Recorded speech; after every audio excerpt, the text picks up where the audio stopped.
ஒரு ஊர்ல ஒரு ஆள் இருந்தான். அவனுக்கு கடவுள் பக்தினா ரொம்ப அதிகம். அடிக்கடி கோவிலுக்கு போவான், கடவுளை வேண்டிக்குவான். அதுக்கப்புறமா காட்டுக்கு போவான், விறகு வெட்டுவான், அதை கொண்டுகிட்டு போய் விற்பனை செய்வான்.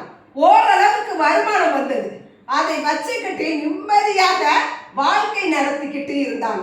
ஒரு நாள் அது மாதிரி அவன் காட்டுக்கு போகும்போது அங்கே ஒரு நரியை பார்க்கிறான். அந்த நரிக்கு முன்னங்கால் இரண்டுமே இல்லை. ஏதோ விபத்துல இழந்துட்டது போல இருக்கு. அது பாட்டுக்கு ஒரு மரத்தடியில உட்கார்ந்துருக்கு. அதை இவன் பார்த்து கொண்டே இருக்கிறான். அப்போ அவன் மனசுல ஒரு சந்தேகம் ஓடிக்கிட்டே இருக்கு. இந்த நரிக்கு ரெண்டு காலுமே இல்லை. அப்படி இருக்கிறப்ப இது எப்படி வேட்டையாடி தன்னுடைய பசியை போக்கிக் கொள்ள முடியும் அப்படின்னு யோசிக்க ஆரம்பிச்சான். இப்படி யோசிச்சுக்கிட்டே இருக்கும் போதே அந்த பக்கமா ஒரு புலி வந்தது. அதை பார்த்த உடனே ஓடி போய் ஒரு மரத்துக்கு பின்னாடி ஓடி ஒளிஞ்சுக்கிட்டான். ஒளிஞ்சுக்கிட்டு என்ன நடக்குதுன்னு பார்ப்போம் சொல்லி அதை கவனிச்சுக்கிட்டே இருக்கான். அந்த புலி என்ன பண்ணுச்சுன்னா ஒரு பெரிய மானை அடிச்சு இழுத்துக்கிட்டு வருது. அதை சாப்பிட்டது போக மீதியை அப்படியே அங்கேயே போட்டு விட்டு போய்விட்டது. புலி போனதுக்கு அப்புறமா கால் இல்லாத அந்த நரி மெதுவா நகர்ந்துக்கிட்டே வந்து மிச்சம் இருந்ததை சாப்பிட்டது. திருப்தியாக சாப்பிட்டு விட்டு போய்விட்டது.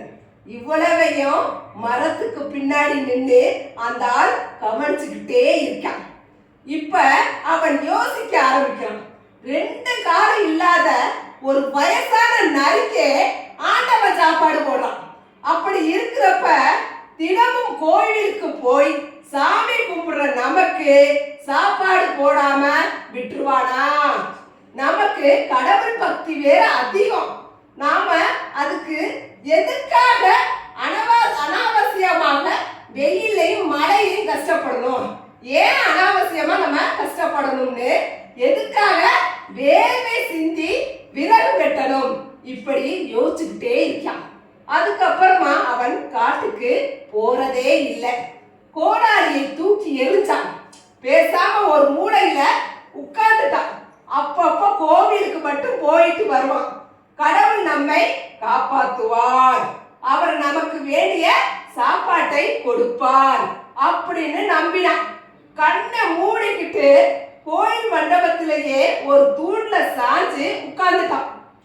ஒவ்வொரு நாளும் போய்கிட்டே இருக்கு. சாப்பாடு வந்த பாடில்ல. அவனுக்கு சாப்பாடு வரவே இல்லை. இவன் பசியால் வாடி போனான். உடம்பு இழைச்சு போச்சு. எலும்பு தோலுமா ஆயிட்டான். ஒரு நாள் ராத்திரி நேரம் கோயில்ல யாருமே இல்லை. இவன் மெதுவா கண்ணை திறந்து கடவுளை பார்த்தான். ஆண்டவா, என்னுடைய பக்தியிலே உனக்கு என்ன நம்பிக்கை இல்லையா? நான் உன்னுடைய பக்தியிலே நான் என்ன குறை வச்சேன் உனக்கு?